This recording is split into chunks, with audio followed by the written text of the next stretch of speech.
नमस्कार।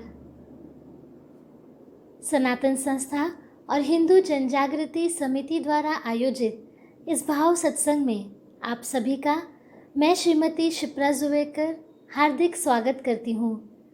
सर्वप्रथम जगत गुरु भगवान श्री कृष्ण, स्थान देवता, वास्तु देवता, इनके श्री चरणों में हम प्रार्थना करेंगे कि आज का यह सत्संग निर्विघ्न रूप से संपन्न हो।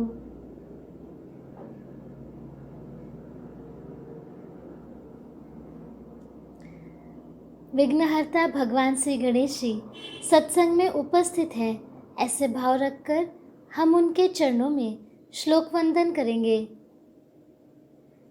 वक्रतुंड महाकाय सूर्यकोटि समप्रभ निर्विघ्नं कुरु मे देव सर्वकार्येषु सर्वदा।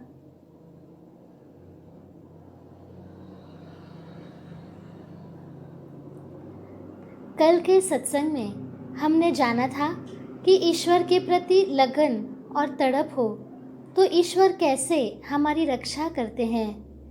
एक भक्त की रक्षा के लिए भगवान कुछ भी कर सकते हैं, परंतु उसके लिए हमारी भगवान पर अटूट श्रद्धा होना आवश्यक है। साथ ही हमने संत कबीरदास जी की प्रभु श्री रामचंद्र जी के नाम जप के प्रति कैसी लगन थी ये भी जाना। उसके कारण हम भी नाम जप के प्रति लगन कैसे बढ़ाएं ये हमें सीखने मिला। लगन से और भावपूर्ण किया गया जो नाम जप है वो भगवान के चरणों तक पहुंचता है। लगन से और भावपूर्ण नाम जप करने के लिए भगवान के प्रति प्रेम हमें लगना चाहिए।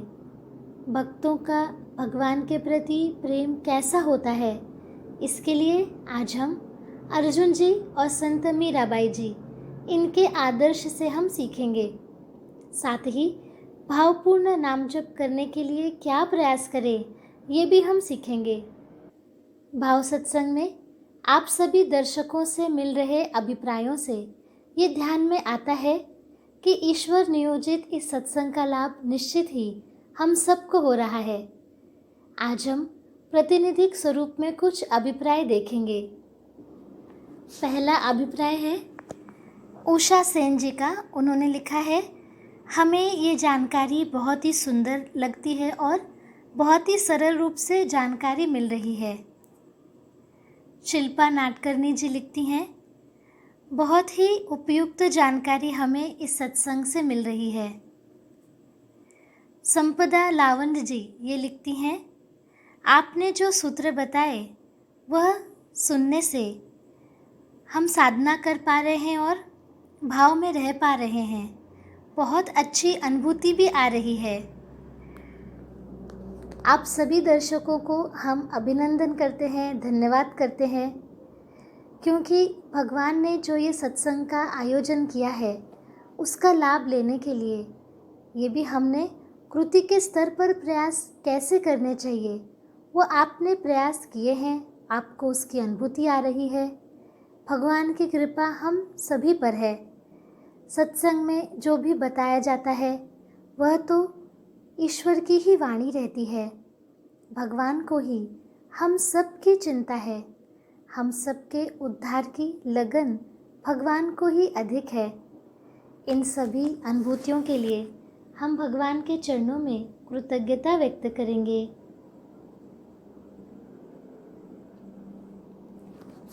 आगे सत्संग में प्रश्न भी भेजे गए थे, तो हम आज एक प्रश्न का उत्तर देखते हैं। प्रज्ञा पीसे जी ने पूछा है, यदि हम श्री राम जी का नाम जप करते हैं तो अन्य देवताओं का नाम जप हमें क्यों करना चाहिए? ऐसा उन्होंने पूछा है। प्रज्ञा जी, आपकी जिज्ञासा बहुत अच्छी है। अध्यात्म शास्त्र के अनुसार हमें जैसे ही योग्य साधना समझ में आती है तो तुरंत ही उसके अनुसार हमें आचरण करना चाहिए। कुल देवता के नाम का महत्व तथा शास्त्र पता चलने से पूर्व हम अपने उपास्य देवता का जो नाम जप कर रहे थे, तो उन्होंने ही हमें आगे की दिशा दी है, आगे का मार्ग दिखाया है। हमें योग्य साधना समझ में आना, ये तो कुलदेवता की कृपा ही है। अब कुलदेवता का नाम जप अधिक से अधिक करना, यही ध्येय हमारा होना चाहिए। ऐसा करते हुए पहले का नाम जप यदि अपने आप बीच बीच में होता होगा तो इसमें कोई हानि नहीं है। कुल देवता के नाम जप का निश्चय हो जाने से पहले वाला नाम जप अपने आप ही छूट जाता है। ऐसी अनुभूति साधकों ने ली है। अध्यात्म में आग्रह नहीं होता, किंतु हम बहुत वर्षों से कोई जप कर रहे हैं, उस पर हमारी श्रद्धा है, तो उस जप के साथ साथ यदि हम अपने कुलदेवता का भी नाम जप करेंगे तो हमारे लिए जो नाम जप आवश्यक है वही नाम जप आगे चलकर अपने आप होता रहेगा। इस प्रकार आप प्रयास करके देख सकते हैं। अब हम सत्संग के आगे की ओर बढ़ेंगे। सत्संग में आज भगवान ने हमारे लिए कौन से सुंदर भाव पुष्प दिए हैं, उन्हें हम अनुभव करने का प्रयास करेंगे। यदि हमें भगवान की प्राप्ति करनी है तो हमें उनके प्रति अटूट प्रेम ही होना चाहिए। ईश्वर प्राप्ति की तीव्र उत्कंठा, अनन्य भक्ति भाव से ही भगवान अपने भक्त के ही वश में हो जाते हैं। तो ऐसा भक्त जिसका रोम रोम केवल अपने आराध्य प्रभु की प्रीति में ही डूबा हो, वो भक्त ईश्वर को सबसे अधिक प्रिय होता है। तो आइए ऐसे ही एक भक्त की हम सुंदर कथा सुनते हैं। महाभारत युद्ध के बाद भगवान श्री कृष्ण और अर्जुन द्वारिका गए। इस बार रथ अर्जुन जी चला रहे थे। द्वारिका पहुंचकर अर्जुन जी बहुत थक गए, इसलिए विश्राम करने के लिए वे अतिथि भवन में चले गए। संध्या काल में रुक्मणी जी भगवान श्री कृष्ण जी को भोजन परोस रही थीं। प्रभु रुक्मणी जी से बोले, प्रिय, घर में अतिथि आए हुए हैं और अतिथि को भोजन कराए बिना मैं भोजन कैसे ग्रहण कर सकता हूँ। रुक्मणी जी ने कहा, भगवान आप भोजन आरंभ तो करिए, मैं अर्जुन जी को अभी बुलाकर ले आती हूँ। रुक्मणी जी जब अतिथि भवन में पहुँची तो वहाँ अर्जुन जी गहरी नींद में सो रहे थे। रुक्मणी जी ये देखकर आश्चर्यचकित हो गईं कि नींद में सोए हुए अर्जुन के रोम रोम से श्री कृष्ण जी के नाम जप की ध्वनि निकल रही है।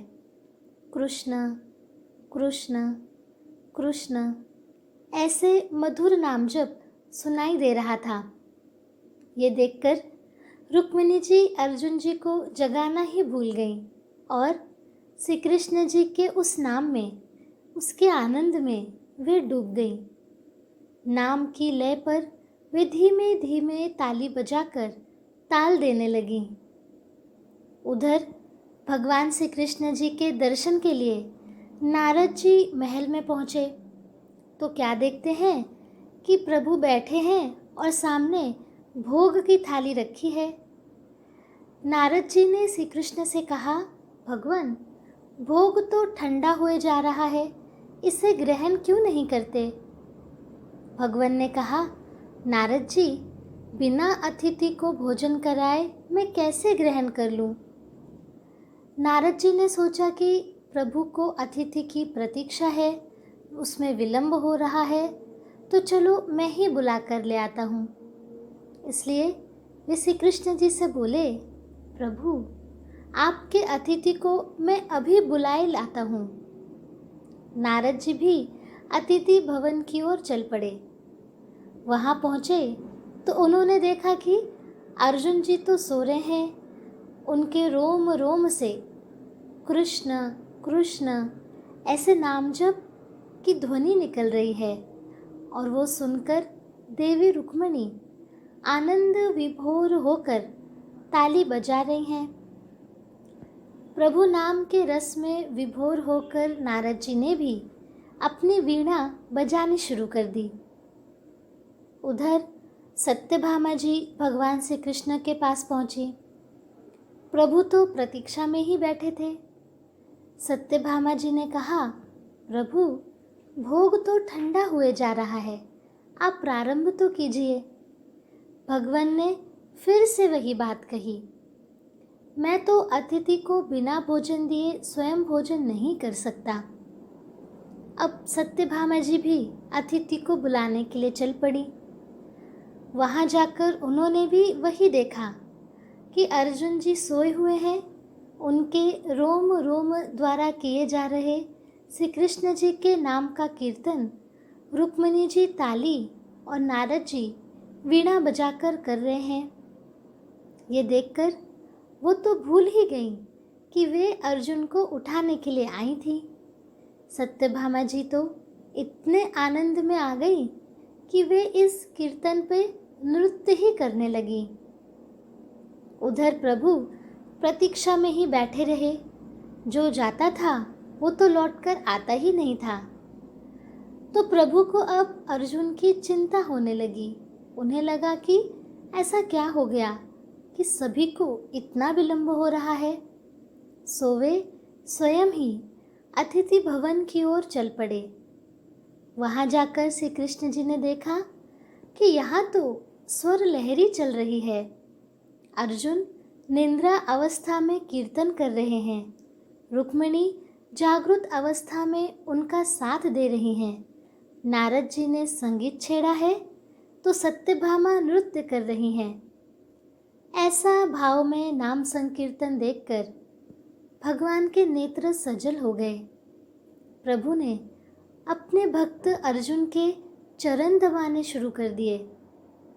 प्रभु के नेत्रों से प्रेम अश्रुओं की कुछ बूंदें अर्जुन के चरणों पर पड़ी तो अर्जुन छटपटाकर उठ बैठे और जो देखा उसे देखकर तो वे आश्चर्यचकित हो गए। घबराए हुए अर्जुन ने पूछा, प्रभु ये क्या हो रहा है? भगवान बोले, अर्जुन तुमने मुझे तो रोम रोम में बसा कर रखा है, इसीलिए तो तुम मुझे सबसे प्रिय हो। ऐसा कहकर सुदर्शन चक्रधारी भगवान श्री कृष्ण ने अर्जुन को गले लगा लिया। अर्जुन के भी नेत्रों से भाव अश्रु की धारा निकलने लगी। हमें युद्ध करने वाले अर्जुन के बारे में तो पता है, जिन्हें भगवान श्री कृष्ण ने महाभारत के युद्ध के समय गीता का उपदेश दिया था। परंतु अर्जुन श्री कृष्ण के इतने प्रिय क्यों थे? क्योंकि उनके रोम रोम में अपने आराध्य प्रभु श्री कृष्ण का नाम जप अखंड चलता रहता था। इसलिए भगवान भी उनके साथ रहते थे। अर्जुन जी का रोम रोम भी अखंड नाम जप करता था। अर्जुन में जो श्री कृष्ण की भक्ति की इतनी लगन थी, इतना भाव था, इतनी शरणागति थी, इसलिए श्री कृष्ण जी को वो इतने प्रिय थे। जैसा कि हमने पहले ही जानकर लिया है कि भक्ति मार्ग में नाम जप ये साधना की नींव है। नाम जप ही साक्षात भगवान है। इसलिए भगवान के साथ निरंतर समागम अर्थात अनुसंधान बनाए रखने का सरल मार्ग है अखंड नाम जप करना। अर्जुन जी के इस प्रसंग से हमें यही सीखने मिलता है कि यदि हम भी भगवान का नाम जप अखंड करेंगे तो भगवान की कृपा अखंड ही हमारे साथ रहेगी। सनातन संस्था के श्रद्धा स्थान परम पूज्य भक्तराज महाराज जी बताते हैं कि जब कोई हमें गोद ले लेता है अर्थात दत्तक ले लेता है तो हमें अपना पूर्व का नाम छोड़कर नया नाम अपनाना पड़ता है। तभी हमें नए माता पिता की संपत्ति प्राप्त हो सकती है। ठीक ऐसे ही ईश्वर की कृपा प्राप्त करने के लिए अहंकार का त्याग करना पड़ता है। अपना नाम भूलकर भगवान का नाम लेना पड़ता है, अर्थात नाम जप करना पड़ता है। इसी प्रकार हमें भगवान के नाम में इतना रममाण हो जाना चाहिए कि हमें स्वयं का ही विस्मरण हो जाए और हम भगवान के नाम से एक रूप हो जाएं। सनातन संस्था द्वारा प्रकाशित ग्रंथ नाम संकीर्तन योग में नाम साधना से संबंधित विविध विषय, नाम का महत्व, नाम जप की अखंडता और परिणाम कारकता बनाए रखने हेतु क्या करना चाहिए इत्यादि जो विषय हैं वे अत्यंत स्पष्ट में भाषा में और सरल भाषा में दिए हैं। वो आप पढ़ सकते हैं। बहुत बार हमें किसी ने कहा होता है कि आप ये जप करिए, तो हम वैसा जप करने लगते हैं, परंतु अनेक बार हमने अनुभव किया होता है कि वो जप हमारा ऊपरी स्तर पे होता है। जैसे कि हमें किसी ने कहा कि आप 1 घंटा ये नाम जप कीजिए, तो हम 1 घंटा तो करते हैं, लेकिन बस बार बार हम दोहरा रहे हैं, ऐसे ही हो जाता है। उसमें भगवान के प्रति प्रीति का कोई भाव नहीं होता। ऐसे नाम जप से भगवान के प्रति भाव निर्माण होने में कोई विशेष सहायता हमें नहीं मिल पाती। इसलिए नाम जप का भावपूर्ण होना अत्यंत आवश्यक है। तो अब हमें लगेगा कि हम भावपूर्ण नाम जप कैसे करें, तो आइए हम वो भी सीख लेते हैं। उसके पहले भावपूर्ण नाम जप क्यों करना चाहिए, उसका महत्व क्या है, यह जानते हैं। क्योंकि जब किसी बात का महत्व हमें पता चल जाता है, तब कृति करने के लिए हमें प्रेरणा भी मिलती है। भावपूर्ण नाम जप ही हमारे उपास्य देवता तक पहुंच जाता है। भावपूर्ण नाम जप करने से हमें भगवान का चैतन्य अधिक प्रमाण में मिलता है। भावपूर्ण नाम जप करने से हमें भगवान का जो अस्तित्व है, भगवान तो हमारे साथ 24 घंटे हैं, तो उनके अस्तित्व का भान हमें भावपूर्ण नाम जप से होता है। भावपूर्ण नाम जप के माध्यम से वातावरण में जो नकारात्मक ऊर्जा, जिसको हम नेगेटिव एनर्जी बोलते हैं, वो जो रहती है, उससे हमारा रक्षण होता है। यदि किसी व्यक्ति का 5-6 घंटे जप होता है, तो उसे वातावरण की नकारात्मक ऊर्जा अर्थात नेगेटिव एनर्जीज कष्ट ही नहीं दे सकती।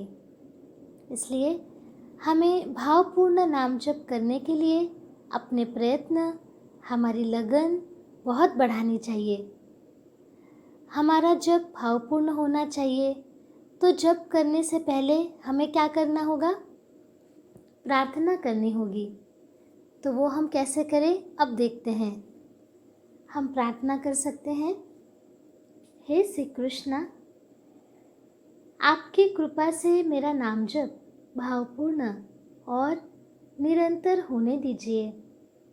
एक एक नाम जप से मेरे रोम रोम में आपके प्रति प्रीति और शरणागत भाव बढ़ने दीजिए। हे श्री कृष्णा, आपकी कृपा से मुझे नाम जप से शक्ति और चैतन्य ग्रहण होने दीजिए। ऐसी आपके चरणों में प्रार्थना है।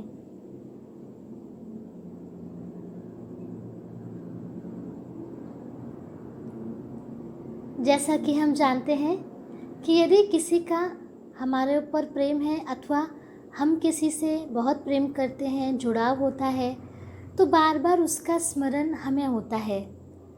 अब वास्तव में देखा जाए तो प्रेम निर्माण किसने किया? भगवान ने ही। वे ही तो करुणा के सागर हैं, प्रेममय हैं। बस हमें उनके प्रति प्रेम स्वयं में जागृत करना है। उनके नाम में जो मिठास है वह हमें तभी अनुभव होगी जब हम भगवान से प्रेम करेंगे। हमें तो पता ही है कि इस संसार में प्रभु की इच्छा के बिना पेड़ का पत्ता भी नहीं हिलता। तो आप ही सोचिए कि हमें जो इतना प्रेम मिल रहा है, चाहे वो माँ पिताजी हों, चाहे वो हमारे मित्रजन हों अथवा कोई हो, तो इतना प्रेम वे क्यों करते हैं? क्योंकि ये प्रभु की कृपा है हम पर। इसके विषय में संत तुलसीदास जी रामचरितमानस में लिखते हैं, जा पर कृपा राम की होई, ता पर कृपा करहि सब कोई। इसका अर्थ है, जिस व्यक्ति पर प्रभु श्री राम जी की कृपा हुई, उस पर दुनिया के सभी मनुष्य कृपा करते हैं, अर्थात प्रेम करने लगते हैं। जिसे भगवान ने ही अपना बनाया, उसके सब अपने बन जाते हैं। इसलिए हमारे मन में भगवान के प्रति प्रीति की बहुत लगन बढ़नी चाहिए। भगवान के प्रति प्रेम बढ़ने के लिए उन्होंने हमारे लिए आज तक क्या क्या किया है, हमें क्या क्या दिया है, भगवान का ही हमारे प्रति कितना प्रेम है, इसका हमें स्मरण करना चाहिए। भगवान के प्रति हमारा प्रेम जितना बढ़ता जाएगा, उतना ही हमें नाम जप का स्मरण होगा, नाम जप में रुचि बढ़ेगी और नाम जप का आनंद हम ले पाएंगे। जिन संतों ने भगवान के नाम की मिठास को अपने हृदय से अनुभव किया है, वे संत हमें भी बार बार भगवान का नाम लेने के लिए उपदेश करते रहते हैं। संत नामदेव जी ने कहा है, अमृता हुनी गोड नाम तुझे देवा, मन माझे केशवा का बा न घे। इसका अर्थ है, हे ईश्वर, आपका नाम जप तो अमृत से भी अधिक मीठा है, तो मेरा मन ये नाम जप क्यों ना करे। यहाँ पर वे हमें बता रहे हैं कि भगवान के नाम में जो मिठास है वो अमृत से भी बढ़कर है। वो पाने के लिए हमें तो भगवान का नाम जप ही करना पड़ेगा। तो हम भी भावपूर्ण जप करने का प्रयास लगन से करेंगे तो ऐसा अनुभव हमें भी अवश्य आएगा। तो हम नाम जप करते हुए ऐसा भाव रखें कि मेरा हृदय रूपी कमल पुष्प श्री कृष्ण के चरणों में अर्पित हो रहा है। भगवान के चरण तो अत्यंत सुंदर हैं और मेरा कमल भी उतना ही सुंदर होना चाहिए। इसलिए उनके प्रति बहुत प्रेम रखते हुए, भाव रखते हुए मैं नाम जप करूँगी, ऐसा हम प्रयास कर सकते हैं। नाम जप की ऑडियो कैसेट यदि मिलती है तो आप घर पर लगा कर रख सकते हैं। तो बार बार सुनने से हमें नाम जप की याद आती है और इससे घर की सात्विकता भी बढ़ती है। कल ही हमने सनातन चैतन्य वाणी ऐप के बारे में जाना था। उस ऐप के माध्यम से भी आप नाम जप लगा कर रख सकते हैं। संतों के भजनों और साधना विषय पर उनके मार्गदर्शन की हम ऑडियो कैसेट भी सुन सकते हैं। संतों के भजन और उनके मार्गदर्शन सुनने से हमारे जीवन में भगवान का महत्व क्या है, भगवान हमारे लिए कितना करते हैं, यह सीखने को मिलता है और भगवान के प्रति प्रेम बढ़ता है। भगवान के प्रति प्रेम बढ़ने से नाम जप करने की लगन भी बढ़ती है और नाम जप भावपूर्ण होने लगता है। संत मीराबाई जी, उन्होंने भी अनेक भजन लिखे हैं। तो ऐसा ही एक भजन आज हम देखते हैं कि वे कितनी तड़प से भगवान को पुकारती हैं। संत मीराबाई जी कहती हैं, मन मोहन कान्हा विनती करूँ दिन रैन, राह तके मेरे नैन, अब तो दर्श बिना कुंज बिहारी, मन है बेचैन। मन मोहन कान्हा विनती करूँ दिन रैन, नेह की डोरी तुम संग जोड़ी, हमसे तो नाही जाएगी तोड़ी। हे मुरलीधर कृष्ण मुरारी, तनिक न आवे चैन, राह तके मेरे नैन। जन्म जन्म से पंथ निहारू, बोलो किस विध तुमको पुकारू। हे नटनागर हे गिरधारी, आह न पावे बहिन, राह तके मेरे नैन। संत मीराबाई जी अपने भजन में भगवान श्री कृष्ण जी से विनती कर रही हैं, हे श्री कृष्ण, मैं तो दिन रात तुम्हारी राह ही देख रही हूँ। मेरी आँखें तुम्हें देखने के लिए बेचैन हैं। मेरे मन को भी तुम्हारे दर्शन की ही ललक है। मैंने अपने नैन केवल तुमसे ही मिलाए हैं और अब ये मिलन तो टूट ही नहीं सकता। तुम आकर दर्शन दे जाओगे तो ही मुझे चैन मिलेगा। यहाँ ईश्वर को कितनी आर्तता से, तड़प से मीराबाई जी पुकार रही हैं। हम भी ईश्वर के प्रति लगन और तड़प निर्माण हो, इसलिए प्रतिदिन कुछ न कुछ अवश्य निरंतर करते रहें, यानी नाम जप करते रहें, क्योंकि ईश्वर हमारी लगन, हमारा भाव देखते हैं। कुछ व्यक्तियों ने जब भावपूर्ण और लगन से नाम जप के प्रयास किए तो उन्हें किस प्रकार की अनुभूतियाँ आईं, वो हम अब जान कर लेते हैं। ये अनुभूति है श्रीमती क्रिस्टी की। ये वैंकूवर कनाडा से हैं। उनको जब नाम जप के महत्व के बारे में पता चला तो उन्होंने भगवान का नाम जप करना आरंभ किया। उस दौरान उन्हें जो अनुभूति हुई वे हम उन्हीं के शब्दों में सुनते हैं। क्रिस्टी जी कहती हैं कि जब मैं काम से घर लौटती थी तो मुझे बस स्टेशन से घर जाने के लिए 10 मिनट पैदल चलना पड़ता था। जब मेरा काम रात को देर से समाप्त होता, उस दिन मुझे अंधेरे और सुनसान मार्ग में अकेले ही जाना पड़ता। मुझे अकेले चलने से बहुत डर लगता था। कोई मुझ पर आक्रमण तो नहीं करेगा ना, या कोई मेरा पीछा करेगा क्या, ऐसा भय मेरे मन में रहता था और मैं तीव्र गति से चलती थी। जब मुझे भगवान के नाम जप के बारे में पता चला तो ऐसे रात के समय मैं नाम जप करती और भगवान से प्रार्थना करती कि भगवान आप ही मुझे घर तक सुरक्षित ले जाएं। तो ऐसा करने से मुझे भय नहीं लगता और ऐसे लगता कि स्वयं भगवान ही मेरे साथ चल रहे हैं। इससे मेरी चिंता ही कम हो गई और भगवान के प्रति मेरी श्रद्धा दृढ़ हो गई।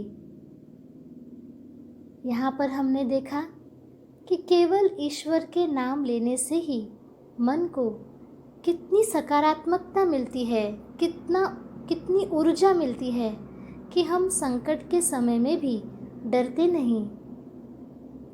इसी प्रकार का भाव हम में निर्माण होने की पहली सीढ़ी है कि हम भावपूर्ण नाम जप करें। उसके लिए प्रथम नाम जप करने की हमें आदत ही डाल लेनी चाहिए। अब नाम जप कौन सा करें, इस विषय में हमने पहले के सत्संग में जाना था कि नाम जप हमें अपने कुल देवता अथवा अपनी कुल देवी का करना चाहिए। क्यों करना चाहिए ये भी हमने जाना था। अब हम एक अनुभूति सुनेंगे। ये अनुभूति है कनाडा निवासी श्री समीर संघा जी की।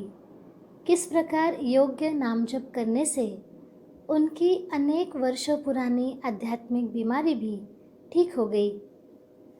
उन्होंने कहा कि जन्म लेने के 2 दिनों में ही उनकी त्वचा में चकत्ते और फूड एलर्जी उत्पन्न हो गई। जब वे लगभग केवल 5 माह के थे तब उनके कष्ट इतने गंभीर थे कि उन्हें चिकित्सालय में भर्ती कराना पड़ा। 3 वर्ष के होने तक उन्हें चिकित्सालय में बार बार भर्ती करना पड़ता था, क्योंकि उन्हें एक्जिमा नामक बीमारी थी और साथ ही साथ खाद्य पदार्थों की एलर्जी भी थी। हम जो चित्र देख रहे हैं वो तब का है जब समीर केवल 3 वर्ष के थे। हम यहाँ देख सकते हैं कि समीर का मुख चकत्तों से भरा हुआ है। इस बीमारी के कारण बचपन से ही समीर का भोजन परहेज से भरा हुआ था। संक्षेप में कुछ ही पदार्थ ऐसे थे जिन्हें वे खा सकते थे। उनका आहार अत्यंत सीमित था। छोटी आयु में जब अन्य बच्चे चॉकलेट, कोल्ड ड्रिंक, मालपुआ, मिठाइयाँ इस प्रकार की वस्तुओं का आनंद लेते थे, तब समीर इन सब वस्तुओं को खा नहीं सकते थे क्योंकि उन्हें इन पदार्थों से एलर्जी थी। उन्हें सदैव ही आश्चर्य होता था कि बिना किसी कारण के अचानक ही उनकी त्वचा की स्थिति इतनी बिगड़ कैसे जाती थी। एक दिन तो वो ठीक रहते और बाहर खेलते थे, परंतु अगले ही दिन वे पूरे दिन बिस्तर पर पड़े रहते। उनके माता पिता को आश्चर्य होता कि रातों रात अचानक समीर की त्वचा इतनी कैसे खराब हो जाती है। उनके पास तो कोई स्पष्टीकरण ही नहीं था। डॉक्टर का इलाज तो चल ही रहा था। हर प्रकार की चिकित्सा पद्धति को वे आजमा चुके थे। 1 साल, 3 साल, 10 साल, 15 साल, ऐसे उन्होंने 25 साल तक सहा। डॉक्टरों ने तो कह दिया कि ये जो समस्या है वे उन्हें जीवन भर रहेगी। सन 2008 में समीर की स्थिति इतनी बिगड़ गई कि उन्हें कॉलेज छोड़ने के लिए विवश होना पड़ा। उनकी त्वचा इतनी शुष्क हो गई कि वे अधिकतर समय तो बिछावन पर ही रहते। यहाँ तक कि स्नान करना भी उनके लिए कठिन था, क्योंकि स्नान करते समय शरीर की गतिविधि से त्वचा को इतना कष्ट होता कि उस पर दरारें आ जाती और खून बहने लगता। त्वचा की इस बीमारी के कारण उन्हें रात में नींद भी नहीं आती थी। वे इतने वर्ष ये बीमारी सहते सहते शारीरिक रूप से दुर्बल होते गए। उन्हें लगा कि शीघ्र ही वे मर जाएंगे। निरंतर नकारात्मक विचार भी आते थे। उन्हें शारीरिक कष्ट तो अति कष्टदायक थे ही, किंतु निरंतर अशांत करने वाले विचार इतने बुरे थे कि उन्हें लगता था कि मैं अब मेरा मानसिक संतुलन ही खो बैठूंगा। ऐसे करते करते जनवरी 2009 में एक दिन इंटरनेट पर अपनी स्थिति से बाहर निकलने के लिए वे उपाय ढूंढने लगे। उस समय उन्हें स्पिरिचुअल साइंस रिसर्च फाउंडेशन इस वेबसाइट की लिंक मिली और एक लेख उनको पढ़ने में आया। इस लेख में जॉन और माधव गाडगिल नामक 2 व्यक्तियों के अनुभव थे, जिन्हें इसी प्रकार की त्वचा की एक्जिमा नामक बीमारी थी, जो ईश्वर के नाम जप के आध्यात्मिक उपचार से ही ठीक हुई थी। लेख में आगे बताया था कि उनकी बीमारी का मूल कारण नकारात्मक शक्तियाँ और उनके जो अतृप्त पूर्वज हैं वे थे। उसी क्षण समीर को अंदर से ऐसे समझ में आया कि उनकी भी त्वचा की जो स्थिति है, एलर्जी है, उसका भी हो ना हो तो यही कारण होगा। उन्होंने साइट पर बताए अनुसार पितृदोष निवारण के लिए श्री गुरुदेव दत्त ये नाम जप आरंभ किया। नाम जप के 3 सप्ताह पश्चात उनके जीवन में आश्चर्य ही हो गया। उनकी त्वचा पर रोग के लक्षणों का दिखाई देना कम होते गया। लगभग 4 माह में उनके खाने के परहेज कम हो गए। वे सामान्य भोजन करने लगे।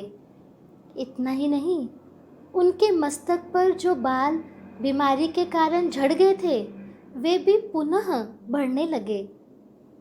नाम जप के आरंभ करने के मात्र 3 सप्ताह में ही स्वयं में दिखे इस आश्चर्यकारक बदलाव से वे और उनके परिवारजन चकित रह गए।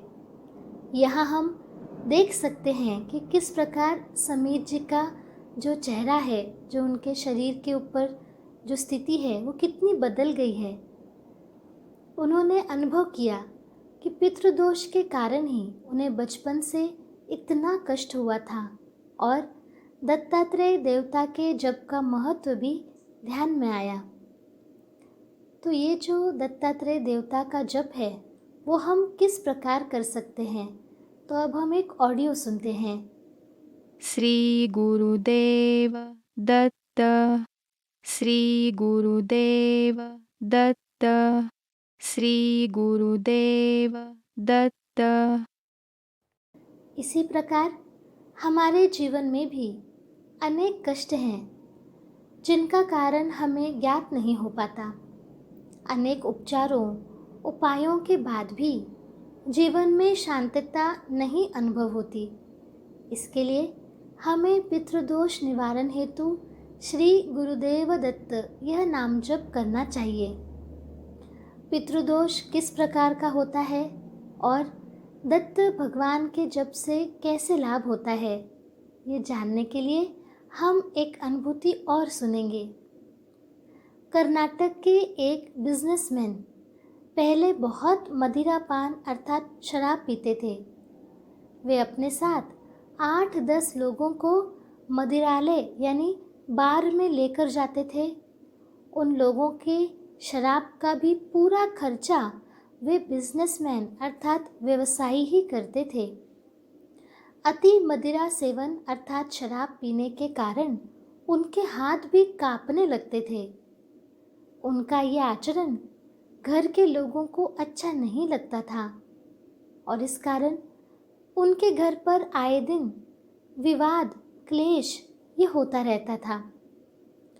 कुछ समय पश्चात ये व्यवसायी सनातन संस्था के संपर्क में आए और श्री गुरुदेव दत्त ये नाम जप करने लगे। उसके पश्चात भी वे मदिरालय तो जाते, परंतु उनमें शराब पीने की इच्छा समाप्त होने लगी। वे बिना शराब पिए ही घर आ जाते। कुछ दिन पश्चात उन्हें सनातन संस्था के संत पूजनीय रामानंद गौड़ा जी के सत्संग का लाभ मिला। पूजनीय रामानंद जी ने उन्हें प्रतिदिन 3 घंटे दत्त जी का श्री गुरुदेव दत्त ये नाम जप करने के लिए कहा और साथ में नमक के पानी में पैर डुबोकर बैठने के लिए ये उपाय बताया। इस उपाय में 15 मिनट नमक के पानी में हम पैर डालकर बैठते हैं, जिसके कारण हमारे शरीर के जो भी नकारात्मक स्पंदन हैं वो दूर होते हैं। दूसरे दिन नाम जप करते समय उन व्यवसायी को अपने पूर्वज ही दिखाई देने लगे। उसके पश्चात अपने कारखाने में जाकर नाम जप करते समय उन्हें सूक्ष्म से सांप दिखाई देने लगे, परंतु उन सांपों के मुंह नहीं थे। तब पूजनीय रामानंद जी ने उन्हें नाम जप शुरू ही रखने के लिए कहा। पूजनीय रामानंद जी का आध्यात्मिक मार्गदर्शन और प्रेम भाव, साथ ही आध्यात्मिक उपायों के कारण इन व्यवसायी का शराब पीना ये जो व्यसन था वो 100% छूट गया। व्यसनाधीन होने के कारण कई लोग व्यसन मुक्ति केंद्रों में जाकर व्यसन मुक्त होने का प्रयास करते हैं।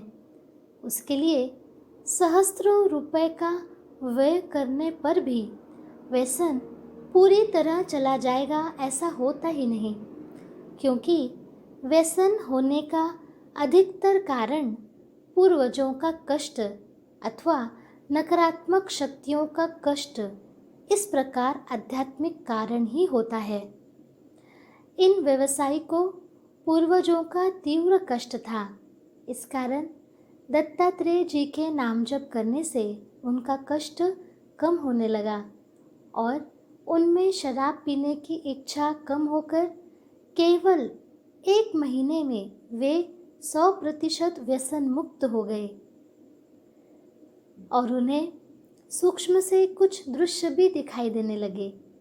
साधना के कारण व्यक्ति को सूक्ष्म जगत का ज्ञान होने लगता है। सर्वसामान्य व्यक्ति को असंभव लगने वाली कई बातें साधना के कारण बड़ी सहजता से संभव हो जाती हैं। इससे आज के इस कलयुग में साधना के बिना अन्य कोई विकल्प नहीं है, यही हमारे ध्यान में आता है। इसी से परात्पर गुरु डॉक्टर आठवले जी द्वारा आज के कलयुग में जो साधना बताई गई है वह कितनी श्रेष्ठ है, ये भी हमारे ध्यान में आता है। उन्होंने बताया है, पितरों के कष्टों की तीव्रता के अनुरूप पितृदोष निवारण के लिए श्री गुरुदेव दत्त का नाम जप आप कर सकते हैं।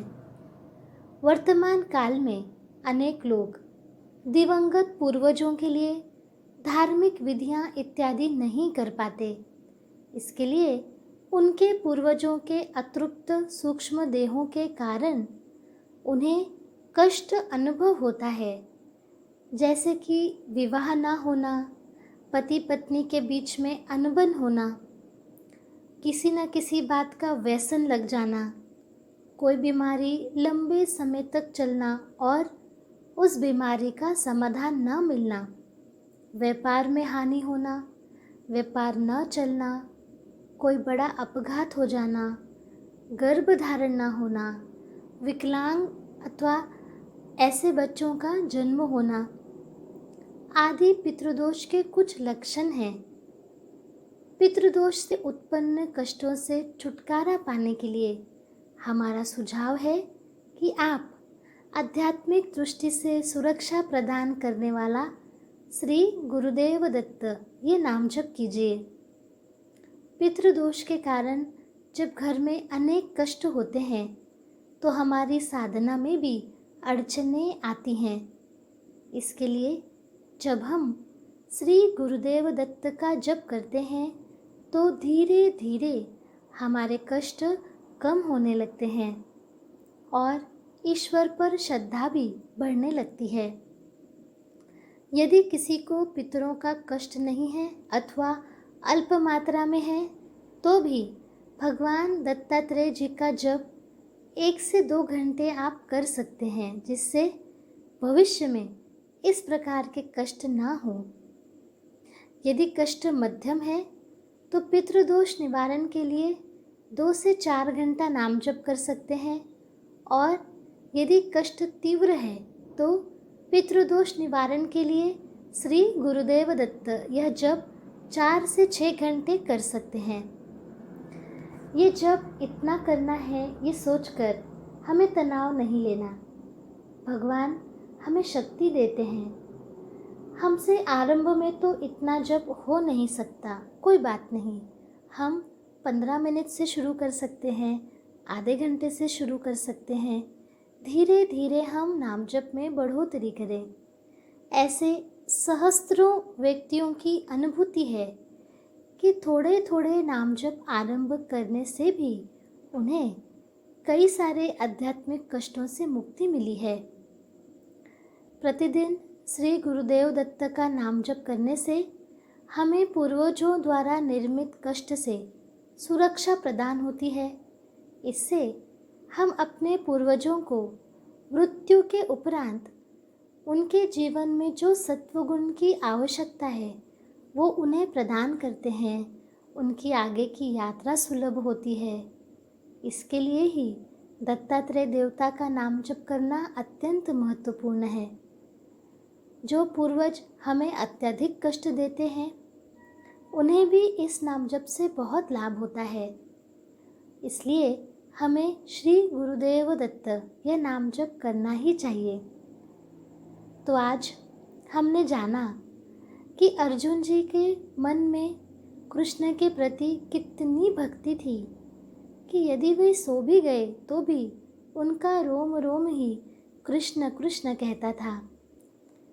इसके साथ साथ भावपूर्ण नाम जप होने के लिए हम क्या प्रयास करें वो भी हमने देखे। पितृदोष के कारण जीवन में आने वाले कष्टों को दूर करने के लिए श्री गुरुदेव दत्त के जप से लोगों को कैसे लाभ हो रहा है ये भी हमने देखा। तो हम अपने जीवन में भी आनंद प्राप्ति के लिए, हमारे कष्ट दूर हों उसके लिए कुल देवता का नाम जप, दत्तात्रेय देवता का नाम जप अवश्य कर सकते हैं। ये नाम जप करने के लिए हमें कहीं जाने की आवश्यकता नहीं, कुछ खर्च भी नहीं करना, कोई मेहनत भी नहीं करनी। बस दिन भर में अधिक से अधिक हमें नाम जप ही करना है, अपने मन का त्याग करना है। और करते समय एक एक पुष्प हम भगवान के चरणों में चढ़ा रहे हैं, ये भाव रखना है। भगवान की ही कृपा है कि वे हमें आगे का मार्गदर्शन दे रहे हैं। जब हमारे जीवन के ये कष्ट दूर हो जाएंगे तब निश्चित रूप से हमारी साधना में बढ़ोतरी होगी, आनंद में बढ़ोतरी होगी। आज के सत्संग के लिए हम भगवान श्री कृष्ण, स्थान देवता, वास्तु देवता, दत्तात्रेय देवता, इनके चरणों में हम कृतज्ञता व्यक्त करेंगे कि आपने हमें साधना में आगे कैसे जाएं, ये हमें मार्ग दिखाया है। हे प्रभु, हमारे सारे आध्यात्मिक कष्ट दूर करने का सामर्थ्य आप में ही है। आप ही हमसे आपको अपेक्षित साधना करवा लीजिए। सत्संग में जो बताया है वो हमारी कृति में आए, यही आपके चरणों में कृतज्ञता पूर्वक प्रार्थना है। आज के भाव सत्संग में इतना ही। आज बताए गए प्रयासों को करने में आपको कोई अड़चन हो, शंकाएं हैं तो आप हमें अवश्य बताइए। नाम जप करके अपने जीवन में सुखद और आनंददायक बदलाव को अनुभव कीजिए। आप सभी से मिलते हैं कल के सत्संग में। तब तक सभी को नमस्कार।